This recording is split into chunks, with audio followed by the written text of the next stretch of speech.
Robinson is a member of our community. He's a distinguished professor of geography at Rutgers.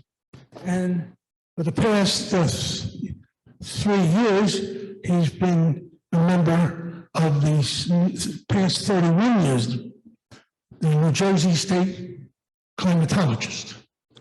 Okay, and he is a Canal Walk resident. And now for Dr. Robinson. Sir.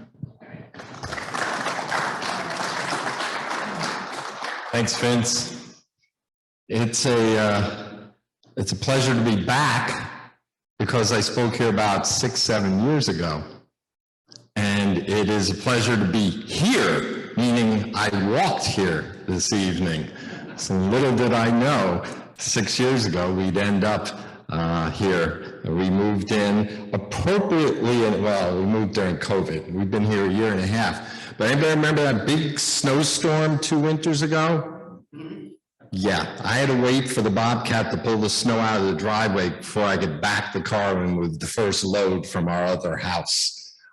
So we picked, and I'll show you a picture commemorating that in just a little while. But it's great to be here, to meet people. It's been, with the pandemic, we had the welcome meeting for our year a couple months ago. We've already been here like 13 months, 14 months.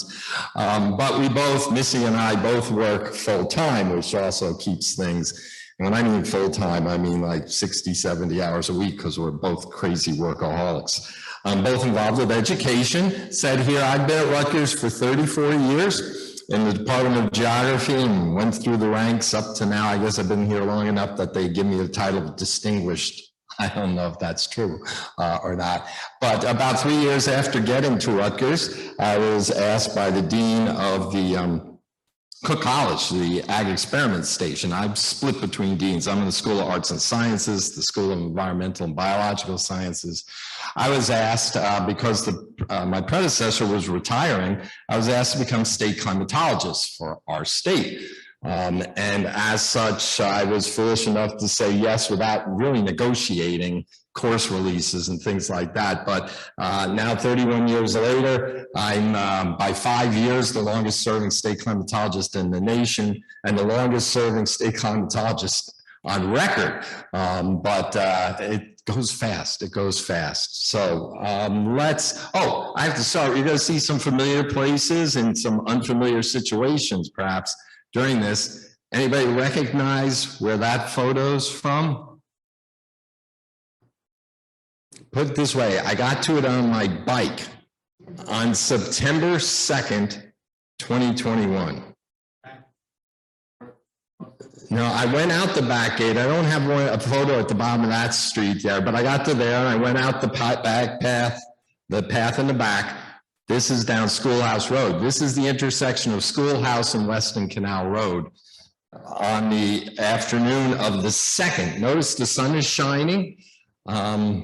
But we were just, Central Jersey was devastated by a very tragic situation the day before when Ida came through with, I know in my backyard, over on Bray Court, 8.63 inches of rain in 6 hours. That's 2 months worth of rain in 6 hours. And Jeff, at the north end, you were just 7.5 or something like that. But that's enough. That's 2 months worth of rainfall. So just a really amazing situation. Next, we're gonna see an outline here. We'll be here all night and there's no exam afterwards. But you might do better than my students did on last week's exam. I don't know, it's a tough start. This is the outline where we're gonna go. There's a satellite image of New Jersey, as you might recognize. And you might say, well, that's cloud cover in the north and not in the south. No, that's snow cover in the north and no snow on the ground in the south. So you can see right there, that's Round Valley Reservoir. And the Sourlands are over here. There's the Watchungs.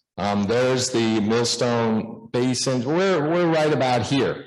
And you can see the difference between the snow-covered ground and to the south, the snow-free ground. That was a couple of winters ago in February. Next, Please, the State Climate Office, greetings from it. You might have not known it existed, but now you do.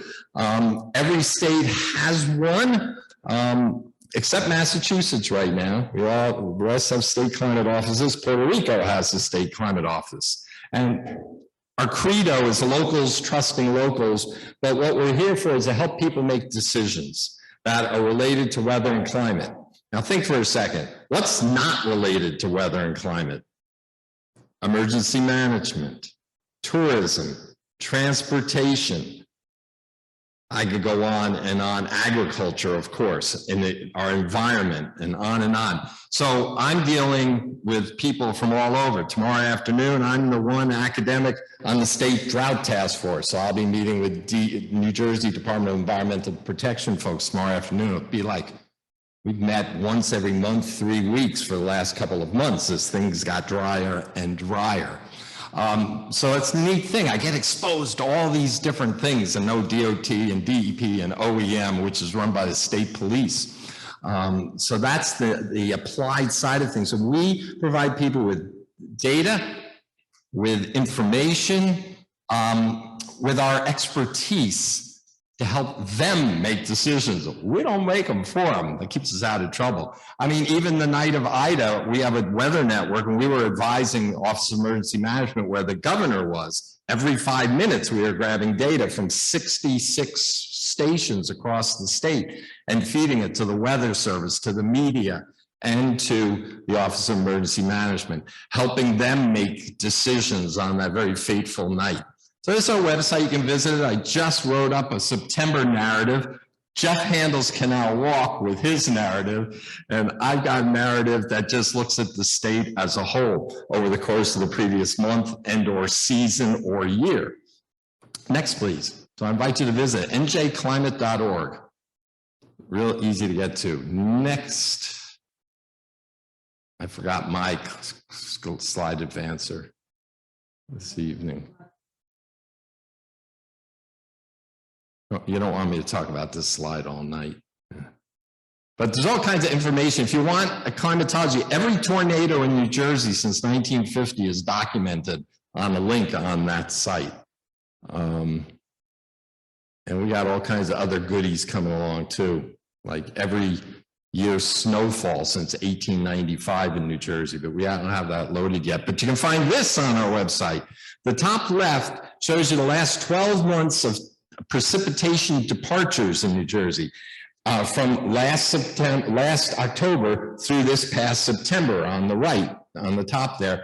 Any red bar is a month with below average precipitation, and the bigger the bar, the drier it was, and the green bars are above normal. So you wonder why I'm at drought meetings. We've been quite dry. Last November, December was the driest November, December combined on record. And look at the summer, the fourth driest summer on record. It was the driest summer in New Jersey since 1966. But thank goodness for April and May with above normal rain, or we'd be rationing water now and probably have a drought emergency. Instead, it's just a drought watch, which is kind of an informal heads up. And we've been able to hold that status for about 2 months now. Tomorrow, I think we're still going to decide to keep it because we're not back yet, despite the deluge of last week. But there's your precipitation. The bottom right is your temperature. Any bar that's red was a month that was above normal temperature-wise, and any blue bar was below. And the only month that was really well below was last January. Even though we didn't have a lot of snow, it was colder than normal. But you look, last October was the second warmest. And when I say the second warmest, that's back to 1895. That's 128 years. Second warmest. This October's been cool. This October is, I can tell you right off now, looking ahead to next week, it's going to be a blue bar. It's going to be a little below. It was the third warmest summer on record, June, July, and August. So if you got to the pool, you know, you got some refreshing, but the pool got pretty warm because it was a very warm September. And as a matter of fact, 8 of the 10 warmest 8 of the 10 warmest summers on record have been in the last decade and a half. We'll see that in a little while too. So anyway, you can visit that every month. We update it at the beginning of the next month. Next up, We have a weather network I've already alluded to. We have 66 stations right now. Again, every 5 minutes, literally High Point Monument, we have a station, and in West Cape May, we have a station. The closest to here is at Duke Farms. The next closest is at Rutgers Gardens. Then there's one up at Basking Ridge at Lord Sterling. Then you kind of have to go south to Cream Ridge in Western, Hopewell, at the Watershed Institute has one, so on and so forth. They're all over the state. They give you a real hyper-local look at what's going on. So again, this isn't just for these state agencies and the government and all, it's for you and I. If you want to know what jacket to put on, just look up, see what conditions are over at Duke.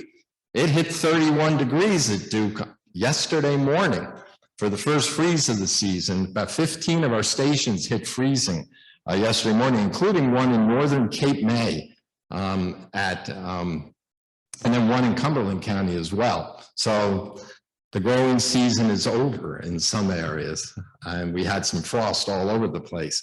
But you can visit that site, njweather.org, or you can link to it off our website. Next. Then we have a volunteer program. If you read Jeff's newsletter every month, you'll see his totals in there from this volunteer program. As I said here, he's Franklin Township NJ.SM.64. Thanks, Jeff.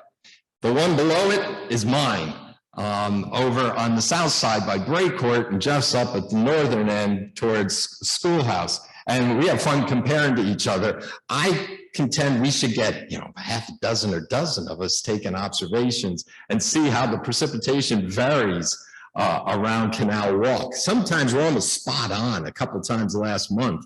But other times, like with Ida and some other cases, a thunderstorm coming by, it can differ from one end of the neighborhood, our neighborhood, to another. And this is a volunteer. We go out 7 in the morning, measure precip in that kind of a rain gauge there. It's a cheap hobby. That's like a $35 rain gauge and a ruler. There's all kinds of instructions on how to measure rain. Snow is tricky to measure, believe it or not. Stick a ruler on the ground, there's the number. I won't go into it, but it takes us an hour to train people at least on how to measure snow. And there we are. So you want to be involved with CoCoRaHS? I have some flyers over here on CoCoRaHS and on the state climate program in general you might want to grab. Next. All right, now let's talk about the climate system and look at what builds our weather and our climate in New Jersey. Next, that photo, that's Colonial Park. When I'm out on my cross-country skis around sunset, that was last winter, actually. Not very deep snow, but I was out with like 1.5 inches on the ground. I go cross-country skiing, and Colonial Park's great. Quailbrook Golf Course is good too. Anybody golf over at Quailbrook? Well, thanks for taking care of it so I can ski there in the winter. I consider it a holding pattern for most of the season. I've been skiing over there for years. Next, please. The Earth's climate system. Take-home point, it's complex. It involves biology, geology, atmospheric sciences, oceanography, you name it. You can come at it from all different directions. There's spheres galore. The atmosphere, the cryosphere. Well, you can read that. What the heck's the cryosphere? Cryo, it's everything frozen, snow, sea ice sheets, glacial ice. That's my favorite because my global research is snow cover, and I've done a lot of research, I've done a lot in that, but some with sea ice.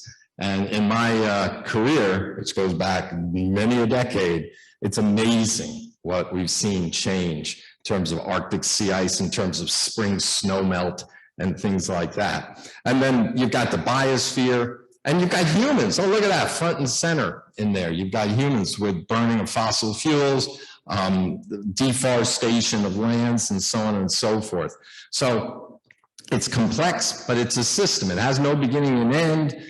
Everything's linked to everything else, which makes it fascinating when we understand it more and more every day, every year, every paper that comes out, but there's still plenty. When I talk to the young folks, I tell them, don't worry, we've left you with a mess, and we've left you with a lot more to study. Next, please. And of course, it's all powered by the sun.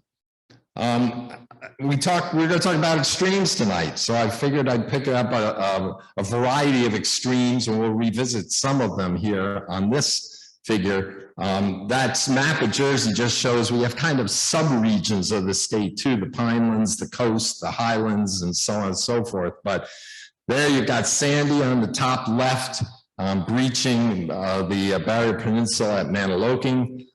Stay tuned. This is the 10th anniversary month of Sandy, believe it or not, October 29th, 2012. I've already stood on the seawall at Seabright and run 45 minutes of interview with WCBS as they're putting together a special. So you might see me for like a half a minute, which is a lot when you talk to the media, with 45 minutes of tape running. But there's going to be a special. I don't know when it is. But I've given a couple of other interviews as well, because Sandy was the most impactful, the most transformative weather, climate, if you will, event, certainly in my career, but I would contend perhaps since Jersey was colonized.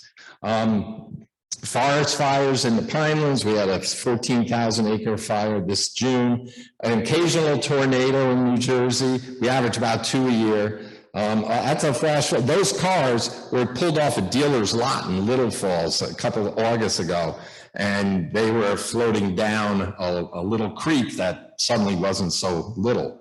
That cornfield, that's early August. You should not have corn looking like that in early August. That's August 2010. That's in Hillsborough. And that was a really worse drought year summer than this one. Ice storm up at High Point, they're devastating ice storms. That's a snowstorm, my son's former house in Somerset, and a hailstorm. That's a golf ball, those are hailstones in Jersey. That was on campus. I took that on campus about a decade ago, so it happens. So we have extremes, Now, are we getting more of them? Are they getting worse? Let's talk about that. But first, let's go down memory lane, because many of us in here have been around a long time. I grew up in Jersey. I'm a Bergen County native. And aside from heading off to college and a little bit of sabbatical time out of state, I've been here ever since. This is the 44 hurricane. Now, you look at some of those pictures and you put them in color, you'd say that's Sandy. This was a hurricane that went right off the coast, did not make landfall, but it was closer to us than the hurricane of 38, which devastated Long Island, Southeast New England, killed 600 people. This wasn't nearly as damaging, but you can see the damage from the 44 hurricane. I'm not going to ask if anyone remembers any of these. Next, please. The nor'easter of 1962. Just had the 60th anniversary of that this past March. It was a nor'easter that stalled off the coast, kind of like last week. We had the remnants of Ian stall off the mid-Atlantic coast. It just wasn't as powerful, but there was a lot of coastal erosion from that storm last week along the coast. Probably the worst since a nor'easter in January of 2016. But this was the granddaddy. This was the biggie one along the coast before Sandy came along. Since 44, this 62 storm, just particularly, that is Long Beach Island on the top left, totally underwater after multiple days of higher and higher and higher tides. So that's that one.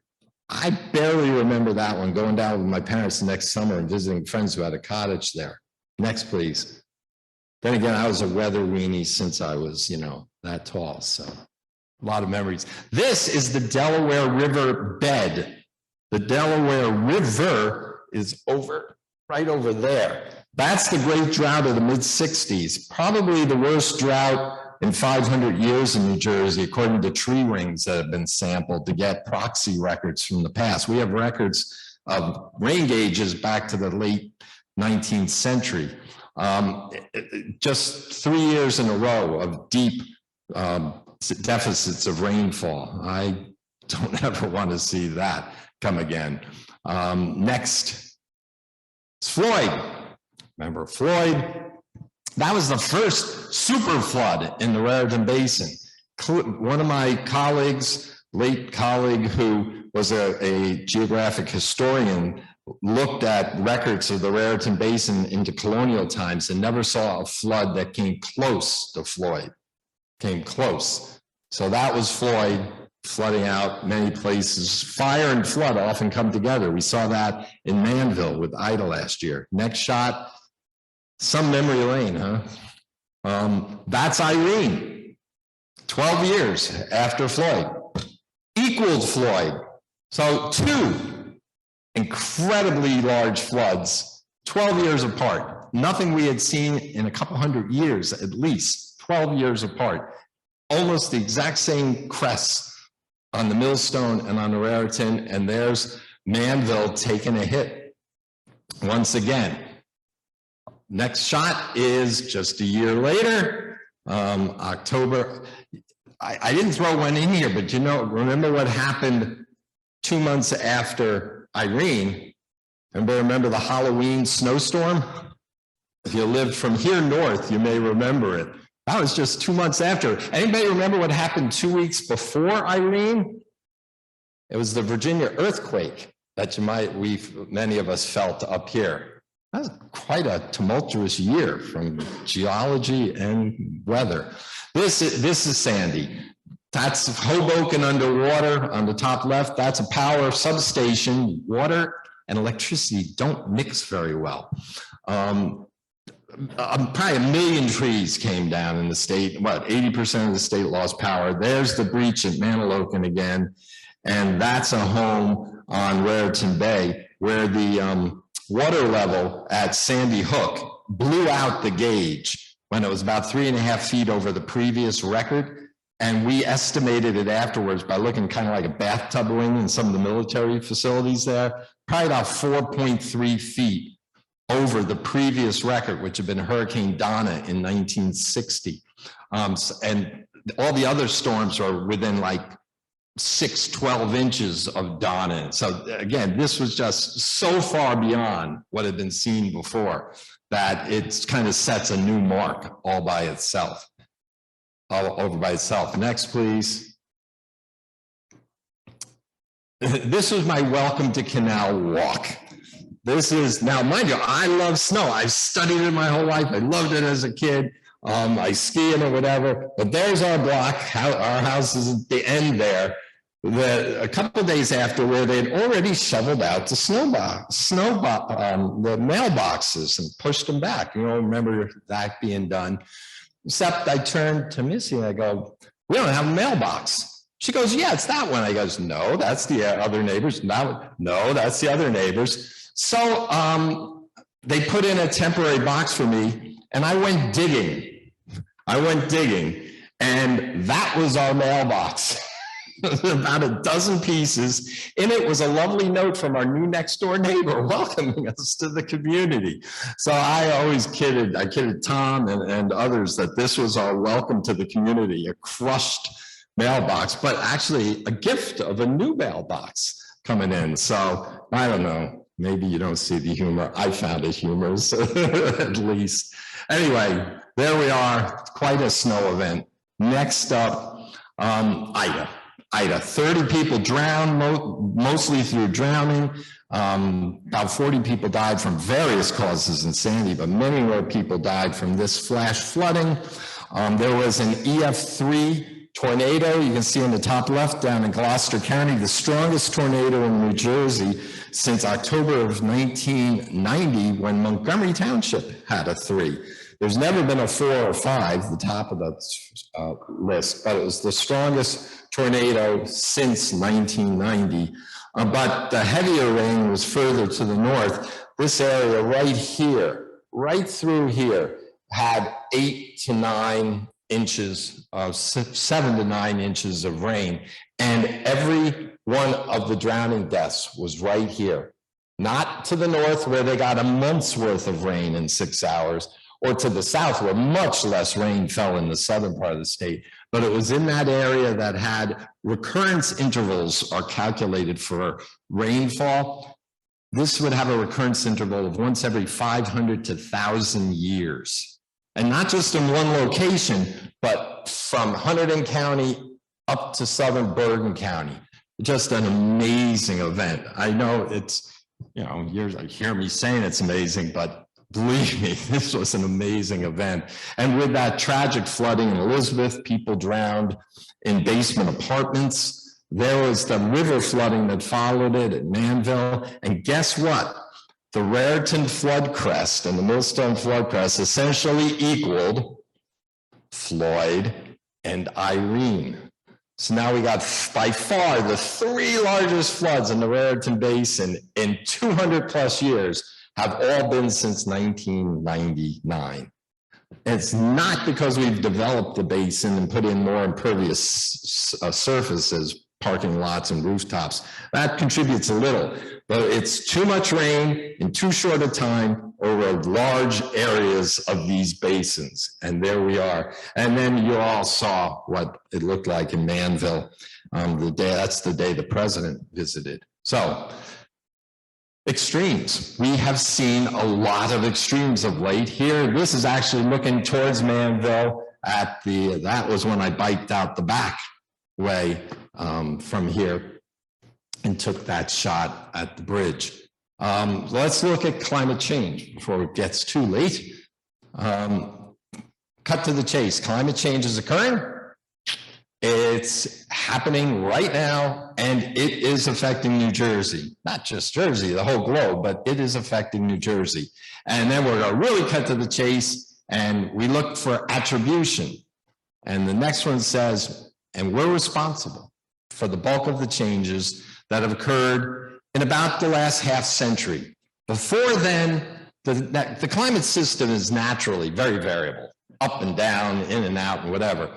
But once we got to about 1980, the changes we saw in a lot of the climate variables just far exceed natural variability, and we began to state confidently that humans were having an impact on the climate system. So you go back about 40 years. It doesn't mean right in 1980, climatologists said, yes, it's happening.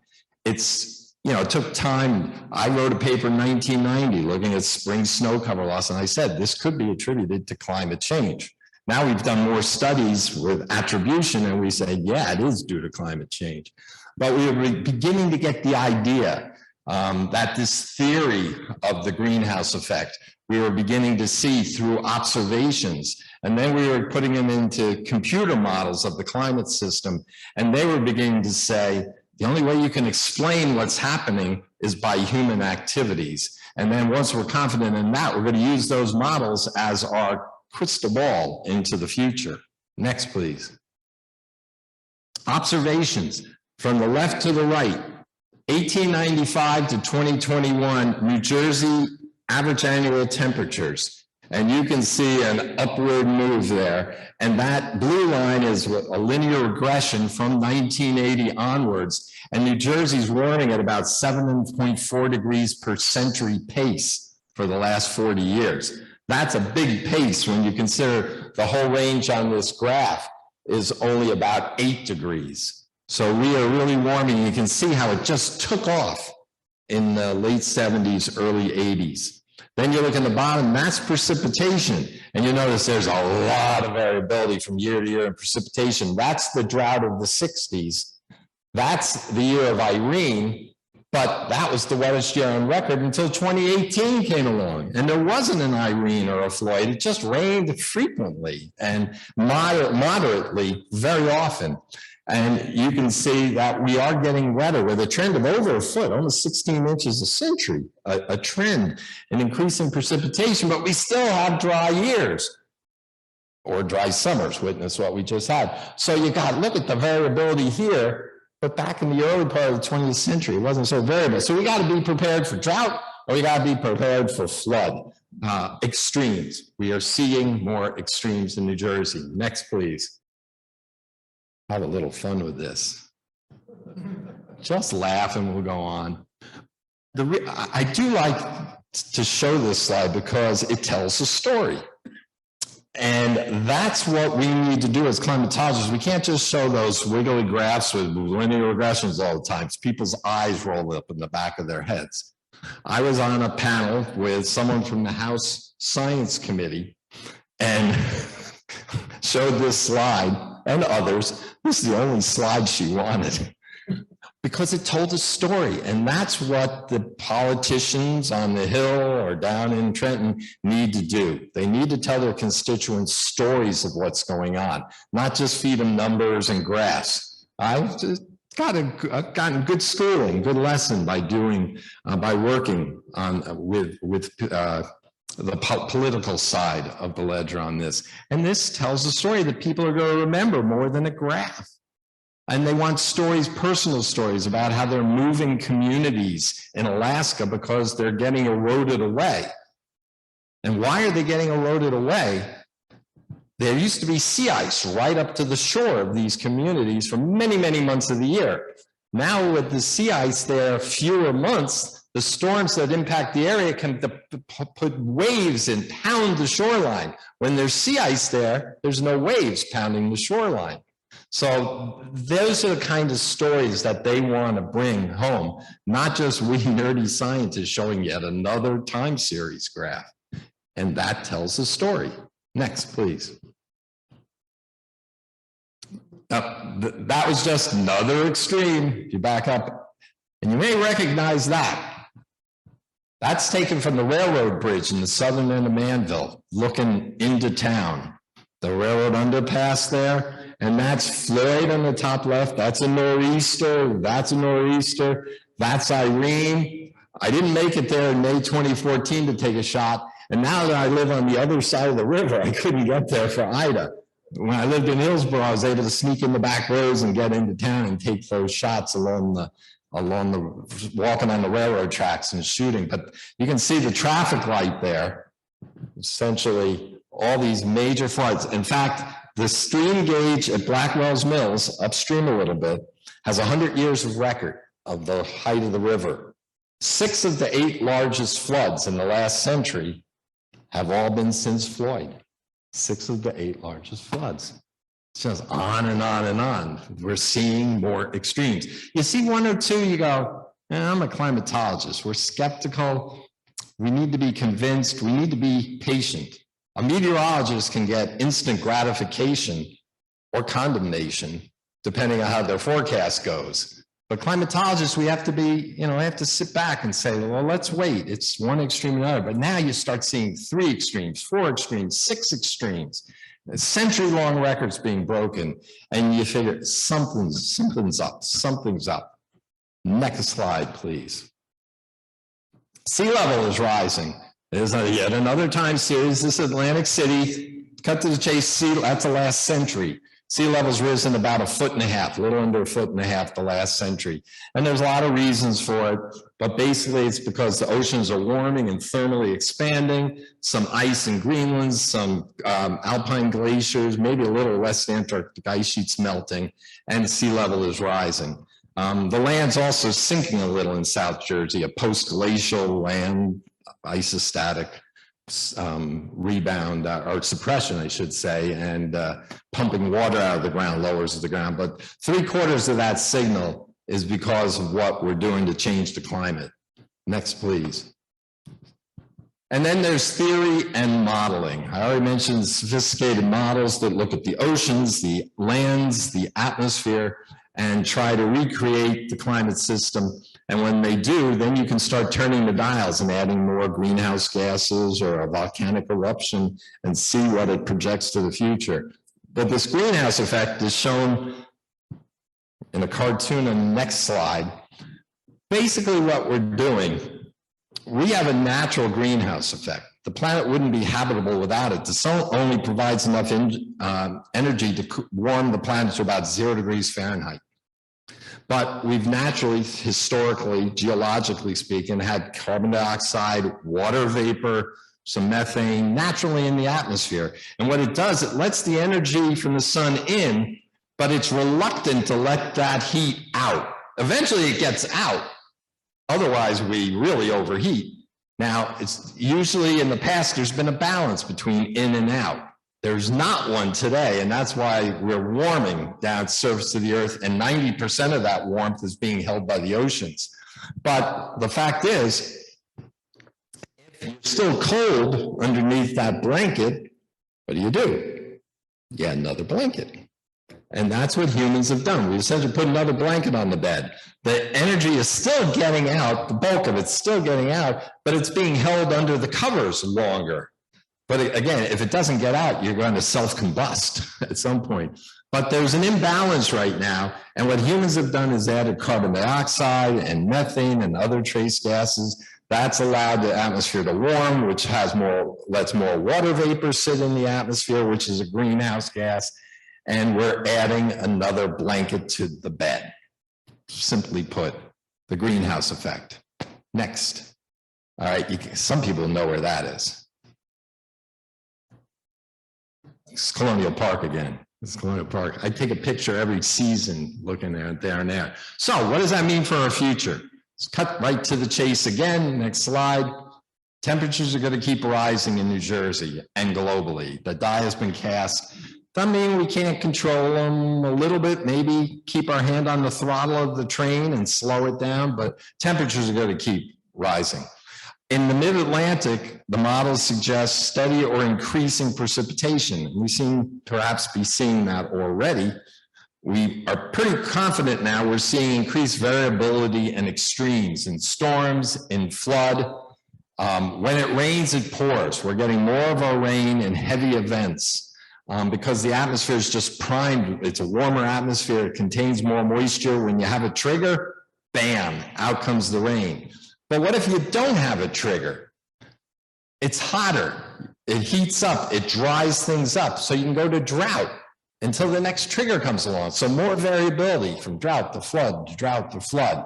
And then the heat and more heat. And then with that, all indicators are to sea level rising, perhaps upwards of 5 feet by the end of this century. That's kind of the ballpark idea. And remember, when sea level rises 5 feet, the coast is at an angle, so 5 feet goes inland quite a bit. 5 foot sea level rise, you basically have about a half of the barrier islands permanently underwater. You put it any higher and your barrier islands are gone. Next, please. This shows you some temperature estimates. It's hard to put a number on it because we don't know how we're going to behave. If we go green, we'll keep the temperatures from getting very high, but if we let things run amok, they're going to go higher. So we have what we call emission scenarios we put into these climate models, and we run them and we see where they go.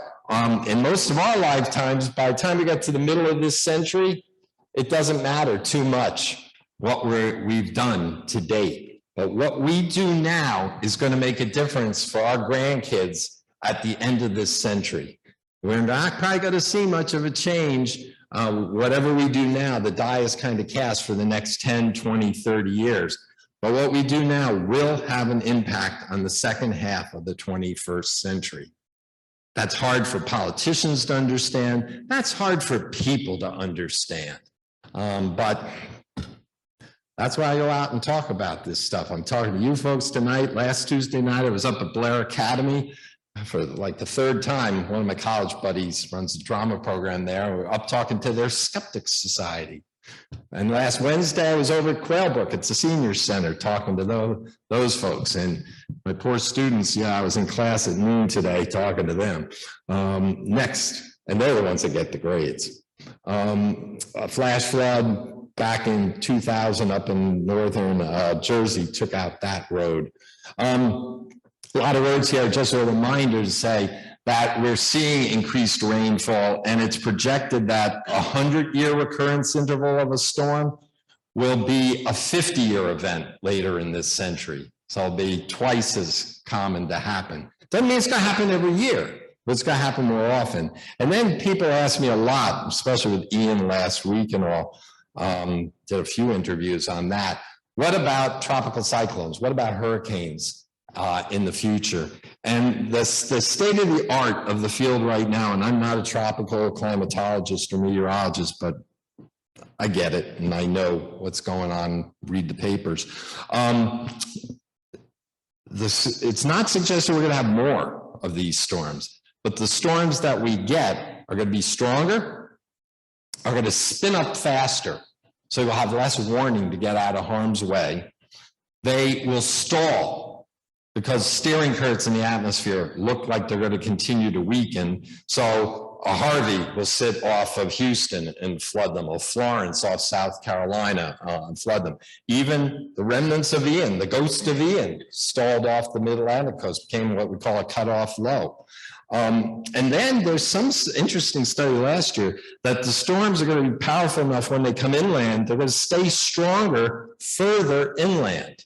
That one's still being unwrapped a little bit, but not necessarily more storms, but stronger storms, faster evolving storms, storms that will stall and dump more rain. That's basically the state of the art today when it comes to tropical storms. Next, we're on the home stretch. The gardens over Colonial Park.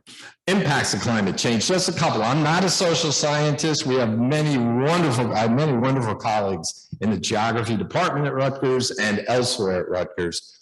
But just to bring it home a little bit, this is all part of a state report that came out a year ago. Socially vulnerable populations are going to take a big hit. There's a climate justice issue here, not just in New Jersey, but globally. The people who are already impoverished are going to be impacted more powerfully by this because they're living on the edge right now, and this can tip them further off the edge. But even in New Jersey, the socially vulnerable take a bigger hit. Infrastructure. We raise sea level a couple of feet. We've got highways, we've got railroads, we've got ports, we have airports that are all going to be more often impacted more often. Health and well-being. I don't have to tell health authorities in communities around the state about climate change. They tell me how it's changing, how invasive species are coming in, how mosquitoes are staying around longer in the fall. Ironically, when they still want to monitor them, their summer help has gone back to college. So you think about all these things that kind of connect. They used to just monitor till the end of August, to Labor Day, it was fine. And now they're finding they need to monitor in September, but they don't have the staff around to do the monitoring. So things like that are occurring. Can you get the advance to?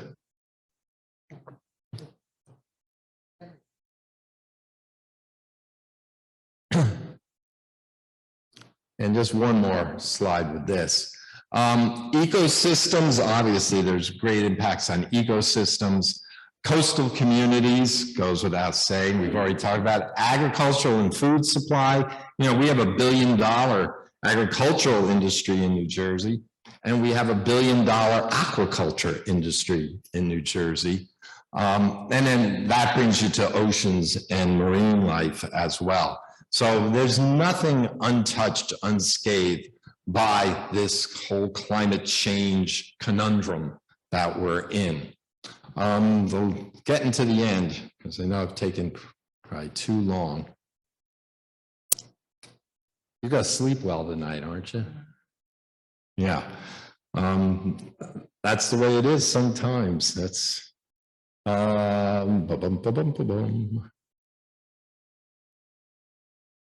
okay, some challenges. If you can just click, click, click, click. I mean, this is my preachy slide when I get behind the pulpit here. What do we need to do? We need to understand this better. So thanks for coming tonight, because hopefully you'll understand the situation more. The more we can come to a common understanding of what's going on, the better we can unify and try to work on solutions to address the problem. But I can tell you over the last 30, 40 years, or 40 years ago, people thought a climatologist mixed drinks or something like that. But then everyone started to know what climatologists did, and that's when some of the hate mails started coming and things like that. But there's been we've had to do a lot of work just convincing people that we are honest brokers out there. We're not in it for the next research grant or because we have a certain political leaning. We look at the data, we just eat this up. And without any agendae. So we need to all understand this better. Next, we have to address it. Once we understand there's a problem, we need to mitigate. We need to go greener. We need to reduce our emissions of carbon dioxide and other greenhouse gases. But as I've been telling my classes for 30 years, we're not going to mitigate ourselves totally out of this. We're going to need to adapt. The buzzword today is be more resilient. And this is kind of interesting. And where I think there's a nexus between weather and climate. We can prepare for the next big storm, whether it's climate change caused or not. And at the same time, that will have to protect us further down the road. I've worked with the Port Authority, and they have plans to deal with the next Sandy. But some of the things they're doing will also help with 10, 20, 30 years down the road as climate change and sea levels rise and things like that. Because you imagine the Port Authority, again, they deal with airports, tunnels, ports, bridges and the approaches to bridges, and the World Trade Center, which they have a temporary dike they can install around it if they have a couple of days of warning of a Sandy coming in. And then finally, activism, leadership. The take-home point here is vote. If this is something that you feel environment's important to you, read the candidate platforms and vote. I'm not telling you how to vote. I'm just saying, if you don't vote, you got no one to blame if things don't go in the direction you want it to. But we need to raise public awareness, get out there and such. I don't know, maybe I'll be more active when I retire. As state climatologist, it's purely apolitical. I've been with every governor back to the late, wonderful Jim Florio, who was really a very nice man.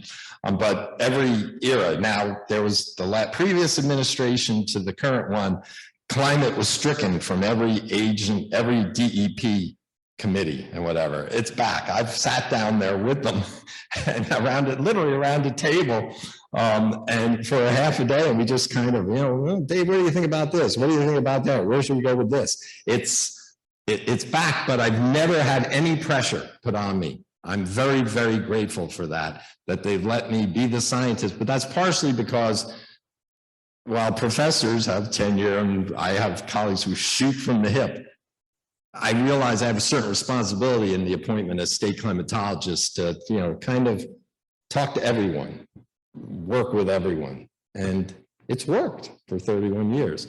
But maybe when I retire, I'll get really cranky and start getting out there. Next.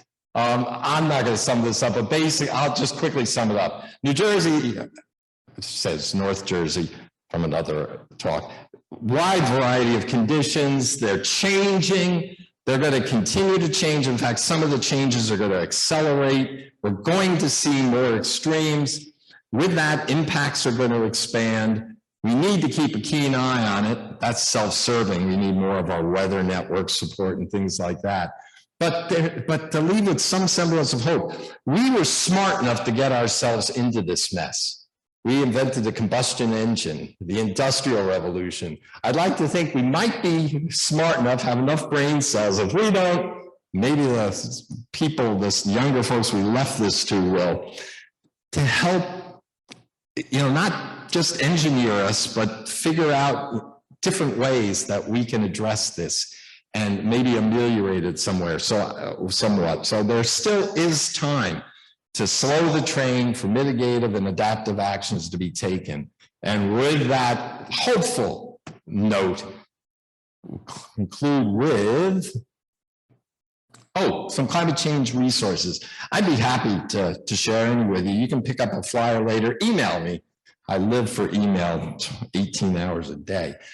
This is a good one. If you have a neighbor, a friend, I often say to young folks, a cranky uncle at Thanksgiving dinner who doesn't get any of this stuff. And they'll say, believe. It's not about believing, it's about understanding. This report published, just was updated in 2020. The first edition was 2014 by National Academy of Sciences. I was on the Academy's Atmospheric and Climate Committee at the time. The original went out in conjunction with the Royal Society in England. And it's a good, nonpartisan primer, about 50, 60 pages on climate change. Not all text, a lot of graphs, photos, and such. Really recommend this. You can get it for free as a PDF by just Googling Climate Change, National Academy of Sciences. And then there's been a couple state reports. This comes out of on the national side, just a very short report on New Jersey. And then there's a couple of reports NJDEP has put out in recent years. The first on just the climate situation in general, the second on impacts of change. And that's next slide shows you those, but don't write down the URLs. Get in touch with me if you're interested in these, or you can Google and find them. And then finally, the last slide, peaceful. You know where that is? That's jumping off my bike on the bike path down at the confluence of the Raritan and the Millstone River. That's wonderful. We're in this community. You jump on your bike, just walk over there, and we're really, really blessed. And with that, you can't hardly see my email there, david.robinson@rutgers.edu, or knock on my door, 15 Bray Court. It's been a pleasure. I'm happy to take general questions. I'll take them generally now, and I'll just hang around if you folks have to go. My day started at 5 a.m. in Penn Yan, New York this morning, where I was at a wedding reception till 10 last night. It's been a long day. I got back in time to teach at noon, though. It's been a long day. But you can tell I could talk about this all night. Thank you very much. Thanks. Having served as governor first in terms of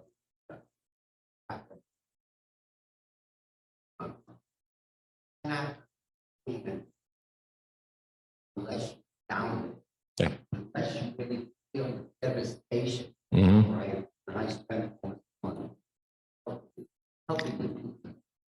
But still, last year, where I was involved in several months.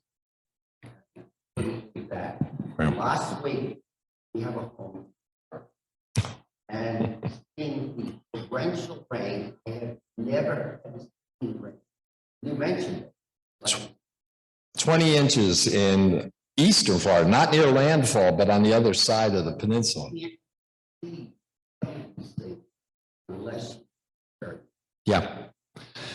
Yeah, sobering, really sobering. But thank you for your efforts, because they are sorely needed when people are in that kind of dire straits. We all need to team up to help. No question about it. when you're a snowstorm, or less more intense. Yeah and no. And we have seen some major snowstorms in recent decades. And in fact, New Jersey's snows are not becoming less plentiful, yet we're warming, which may seem odd. Except for those of us who grew up in New Jersey, everyone in my generation says, oh, there's a lot more snow when I was a kid. I said, well, you were shorter. So that helped. But 6 white Christmases in the 1960s, when you look back a century and a half, we averaged about 2 a decade. So the 60s were the snowiest decade of the 20th century. And it happened to be when a lot of us here grew up. But now we're still seeing a lot of snow. But again, it looks like we're getting into larger events, because there's this relationship. As the air gets warmer, it can hold more water, contain more water vapor. So what if you're still below freezing and you get a snowstorm? You can get a bigger snowstorm, because if it falls at 15 degrees, there's not a lot of moisture to work with. But by the time you get up to 30 degrees, you have more moisture to work with. And we're seeing that in the upper plains. I've been on one paper about a decade ago that we found that increasing. So there will be places which will see more snow in the decades ahead. But eventually, that 32-degree snowstorm is going to be a 34-degree rainstorm. So, and we've begun to see that in the South. We're seeing less snow, but they had little to begin with. So you have to, as a climatologist, be patient and wait. So yeah, with time, you're going to have to go up in elevation or further north. But, invest in ski resorts in Alaska. It will be less cold up there, and they'll have just plenty of snow in the decades ahead. Yeah. Yeah.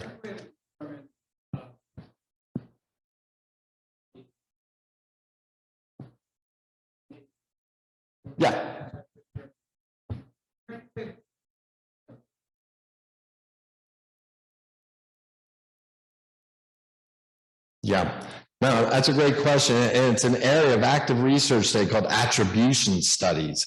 And I've been involved with some, but I have to admit, I'm not the mathematician that did the heavy lifting with the math with those. But yeah, they've tried to run, and there's even an international committee that after major events tries to run models without the warming, without things like that, and see what the rainfall would be. And then they run it or look at what happened. And then you try to see what percentage you can attribute. There was even a quick one last week after Ian, a real quick one that said Ian dumped 10% more rain than it would have without climate change. But mind you, 90% is still a lot. So what we're doing, that's what's tricky. It's not as if these events are coming out of nowhere due to climate change. We're just making it a little worse. Used to use steroids as the analogy, but out of baseball now for 2 decades. But it's like you didn't know if that home run would have been a home run without the steroids, but you knew the ball went pretty far. And do we just add that little bit more? And so that's what we're doing. We're taking your run-of-the-mill storms and making them stronger, and your stronger storms and making them the strongest. And we do have studies, the Pakistan floods of earlier this year, adding to that, the heat waves in Europe.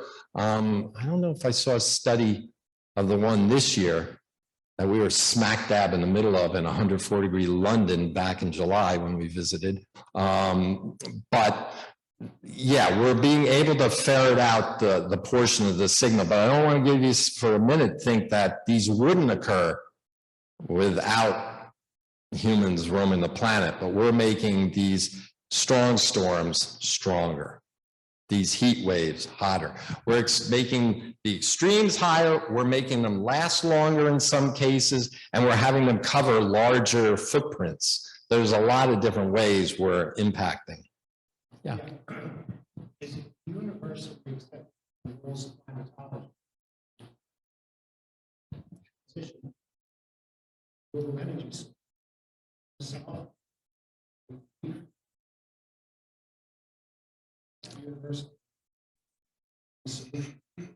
Yeah, that goes well beyond just climatologists, because that's even getting out of our realm and with engineers and social scientists. But the whole idea is, are we going to, through mitigative activities, get ourselves out of trouble here? Wind energy, solar energy, hydro energy, and there's even discussion of nuclear energy, whether it's fission or fusion. No, you'll get different opinions on different things. One of the leading climatologists who really raised the flag that climate change was occurring, a guy named Jim Hansen, this happened to be one of my professors at Columbia when I was in grad school 40 years ago, and I still know Jim. Very outspoken about it, and he's actually believes that we can't ignore nuclear energy. But that's far from the consensus within the environmental community and beyond. So it's very contentious, some of it, absolutely contentious. That's a great question, and one with no, there's general consensus among the climate community that the climate is changing and humans are responsible. But even there, we're scientists, we'll never agree on anything completely. But there are some people still with some, I'll say straight up, warped ideas that this somehow has nothing to do with humans. And they are in the distinct minority. They can be, yeah, okay, great.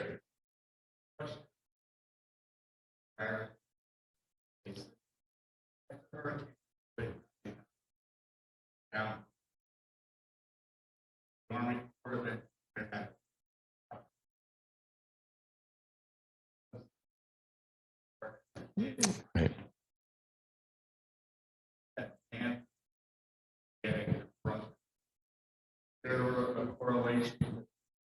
Yeah, the question is, Bound Brook used to get totally hit by these floods. Floyd put it up to the second floor of buildings. And there was the Corps of Engineer project to build defenses around the community. And they weren't built around Manville. Manville isn't getting worse flooding because of what's going on in Bound Brook. They're getting more attention because there's nothing happening in Bound Brook. Except, you gotta love this with Ida. they have, they can close off some areas, and they can swing gates closed and all. And in Ida, a New Jersey transit train stalled near the baseball stadium, and they couldn't close the gate completely. So there was flooding in Bamberg, but not much. But it's not as if the water that doesn't get into Bamberg backs up into Manville. Manville's now getting the attention. And why don't they have a flood wall? It's basically not been shown by the Corps to be cost effective. So what they've done is have Blue Acre funds, and they bought up in the Lost Valley a whole bunch of homes. But this started after Floyd, and they bought out a bunch. I coached Little League with a guy who was brought out of Manville and moved to Hillsborough, so I got to know him well. And he was telling me about going out his second floor window with Floyd because of the flooding. So, but still, they haven't bought all those homes out. And by the way, that Corps of Engineer project started after a flash flood, and then not Eloise, Doria in 70 and 71. It took 50 years to develop and complete that project. It didn't start with Floyd. It just wasn't done by Floyd by a long shot. Yeah, so, you know, can Danville make a case that they shouldn't be bought out and flood controls be put in? Again, it's not been shown to be cost effective, cost benefit. It's hard and ugly and frustrating to many, no doubt. Yeah.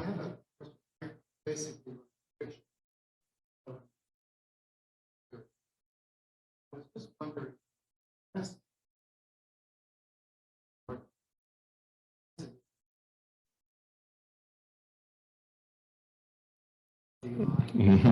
Yeah, the question is, has there been intentional intentions to modifying the strength of a hurricane? The answer is yeah. There was a program in the 60s that talked about either seeding the storm to distribute the energy more, or exploding an atomic bomb within the storm. I kid you not, that's been in there. That's been in there.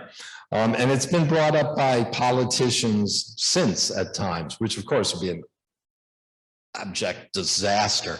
The fact is, the power, the energy in those storms so far exceeds what the atomic capabilities of the world are. And then there's been others. One I saw in recent years. These storms get their energy from the warm waters of the ocean. Once they come over land, they lose their energy source. And oftentimes when they're spinning over the oceans, they stir up cool water from below, and that kind of kicks the legs out from under them. So there's been the idea of, we knew where that storm was going. We put these wind generators in front of it to stir up the water, to cool it off. And as the storm comes through, it would have less energy. But now the problem is we're warming our oceans so much that there's warmer water from the deep. So we're stirring up warmer water, which is helping to keep the storm stronger. So no, they're just too big. They're too powerful. Yeah. Being involved. Oh yeah, there's still a lot to be discussed in Manville. And, you know, you don't want to say just roll up the sidewalks and leave. But then these areas are so vulnerable, and they look at the who's in those vulnerable areas, and they say it's not cost effective to spend hundreds of millions of dollars building a defense. It's tough. And, you know, there's your social and environmental justice again. These people are living in some of these flood-prone areas because the housing's cheaper and they can afford it and they want a home, and they'll say, well, maybe the next flood won't come for a long time. And then recently, flood after flood after flood. And of course, communities don't love Blue Acres coming in and buying up homes because they lose ratables with their taxes. And that's part of the reason why, of all these Blue Acres, you have to go in groups. They won't take an odd home here, an odd home there. How many Blue Acres homes have been settled and brought up along the coast in New Jersey? None. But you go to Manville, You go up the Rain, you go to South River, the inland communities, and there's been hundreds of these homes bought up, but not along the coast. All right, some more questions. Yes. How credible is the almanac? How credible is the Farmer's Almanac? There's some nice stories in it. And every year they say it's going to be a cold winter because it will sell more magazines. I had a colleague at the University of Illinois years back for fun. He studied what they forecast versus what occurred. He actually found you'd be better off flipping a coin. No, there's no credibility. And it's not science, because science, you have to leave your data, your information, your approach out there to be verified. And if you don't, well, then it's not science. That's not the scientific process. But even if they let it out there, it would prove to be, no, there's nothing to that. But it's great to talk about the weather.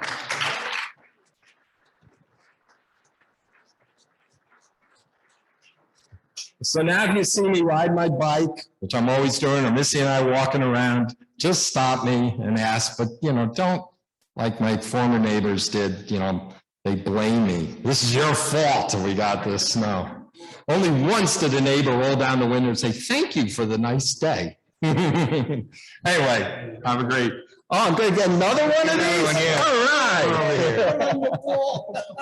Thank you. Thank you so much for making and presenting an informative, educational topic. I think most of us had no clue as to what a climatologist really does and how you do it, and you made it very fun.